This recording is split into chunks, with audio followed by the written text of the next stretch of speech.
So early this morning, I came in, got to work, and made a video about from a live stream Tulsi Gabbard did last night at a town hall in New Hampshire.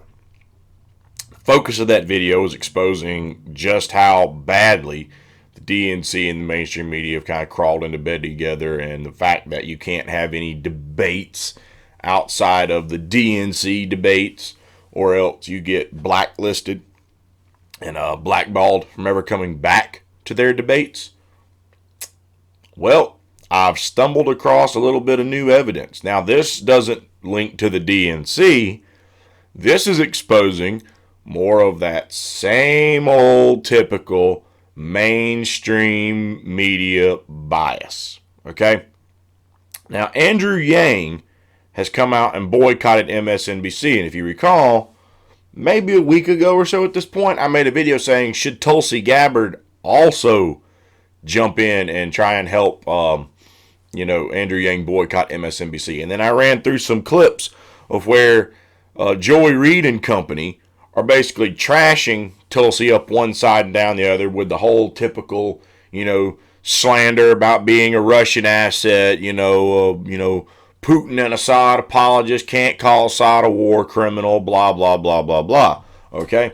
So I made that video maybe close to a week ago. Now we tune back in to MSNBC, and let's take a look at a clip here.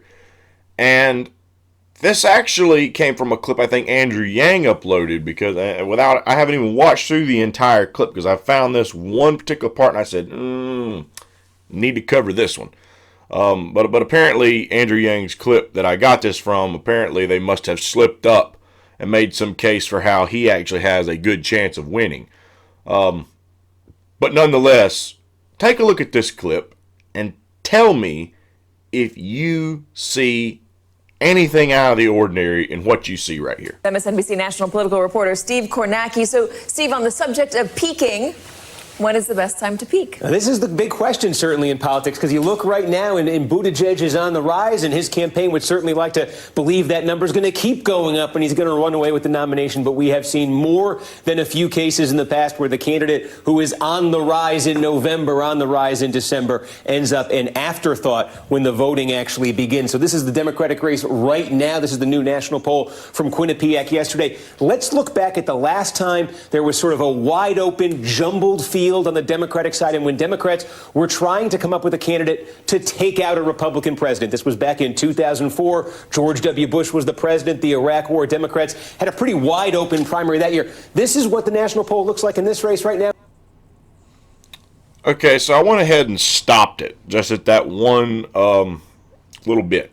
Go ahead and tell you what he goes to. He goes to the national poll back in 2003 when the Democratic primary was running to get a nominee to run against Bush. And of course, he shows that, you had like Howard Dean in first place, Joe Lieberman in second place. John Kerry was way down in the basement somewhere. And then the guy who actually came in second place in that primary season, John Edwards, was even behind John Kerry.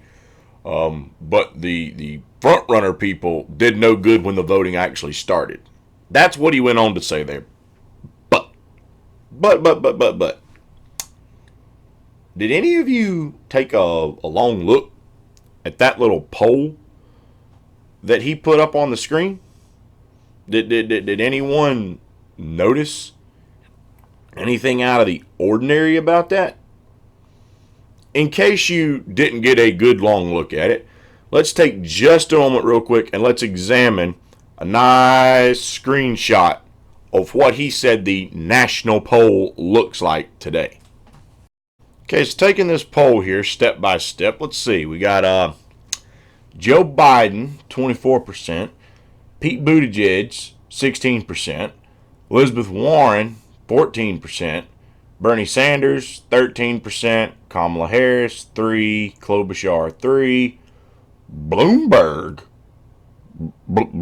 3%, Andrew Yang, 3%, Andrew Yang 2, Cory Booker 2, Julian Castro 2, Michael Bennett 2. No other candidate received greater than 1%.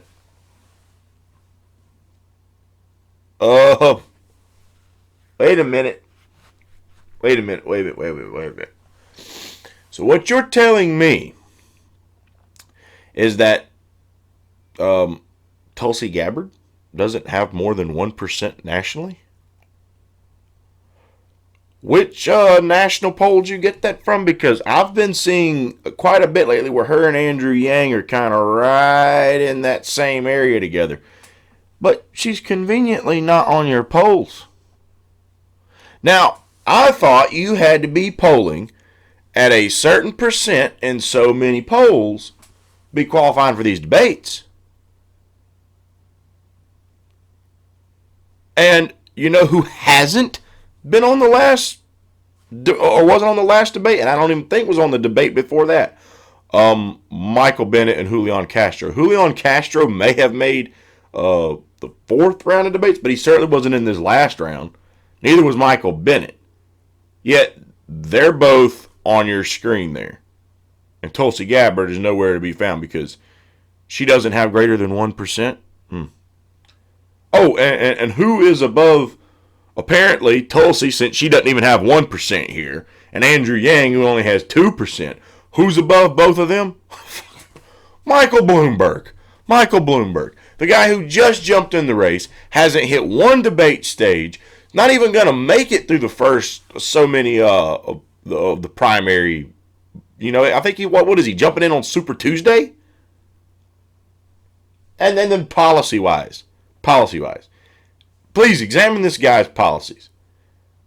He is just like the top two on that list. And I've been saying it, I'm going to keep saying it, and if people disagree with me, they're welcome to disagree with me, but I'm stuck on the opinion that all these corporatists are simply just jumping into this race to try and flood the field to either water down however many votes some of the popular candidates could get by just having so many other options. It's going to water down the votes, and a rich jackass like Bloomberg is going to be able to fund himself if it becomes clear that Joe Biden just can't handle it anymore. And, you know, you could go to the convention and it would be somewhere between like maybe Buttigieg and Bloomberg and Yang and Sanders, if Tulsi's still in the race. I don't even know if they'll make it that far if they don't catch on real quick like.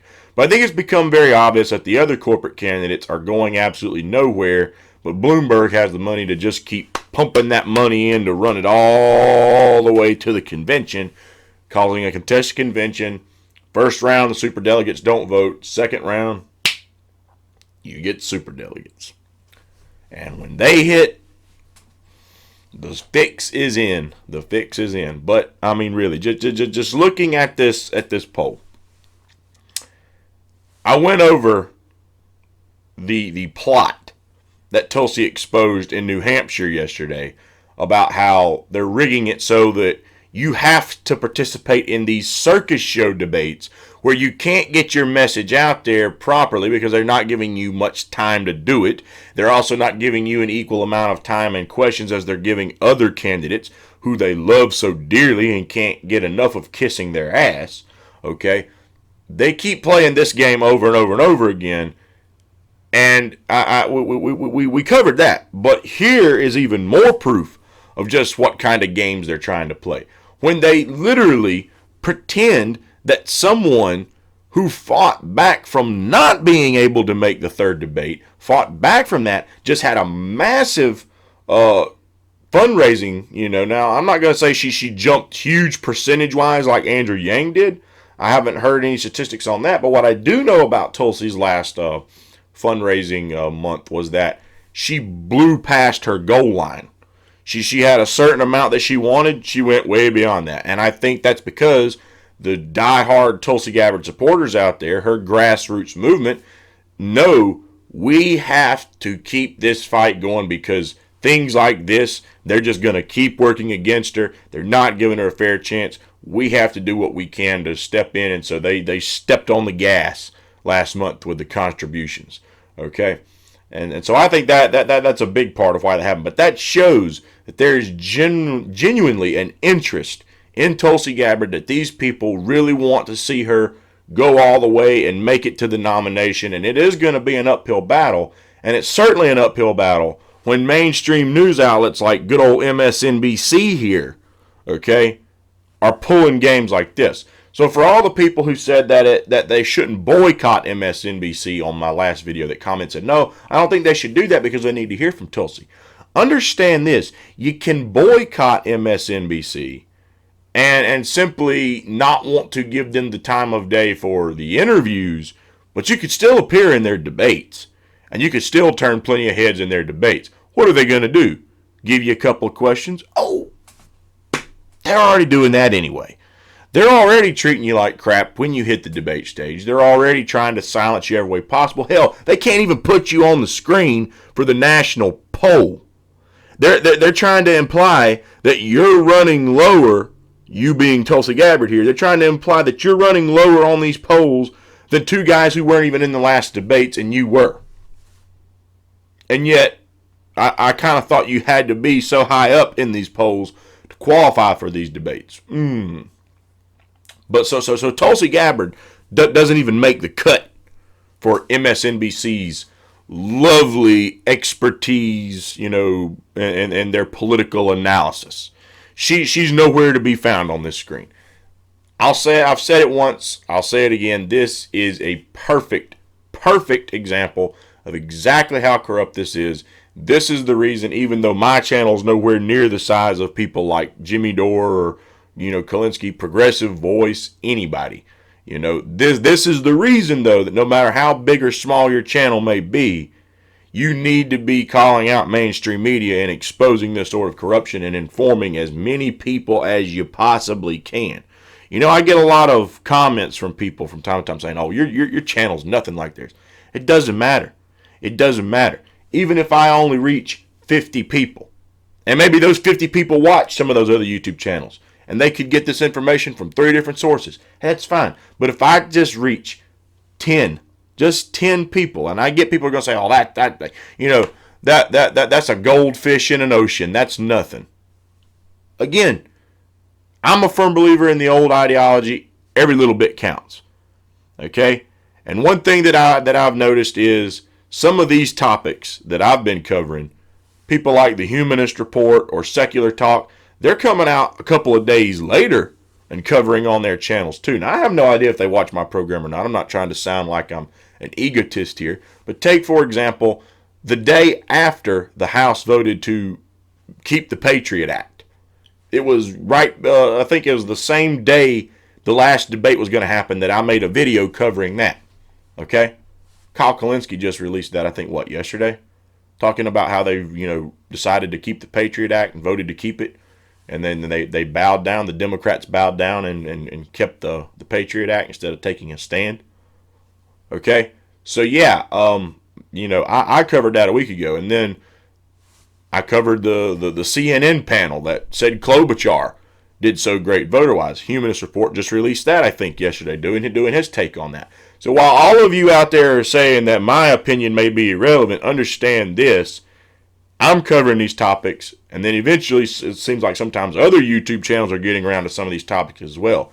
And we all need to be talking about it, because however many people that we're able to reach out there in the market and on, you know, the internet with YouTube, we need to be reaching as much of them as possible to get this message across, to keep informing as many people as we can, because clearly we're going to have to do all the heavy lifting in this column, because you're never going to get the truth out of the mainstream media. It's not going to happen, and therefore the fight is left in people like our hands. We have to do the heavy lifting, and we have to be the ones that are going to truly help these candidates who the mainstream media are trying to screw over and inform the American people to the best of our ability. It's up to us.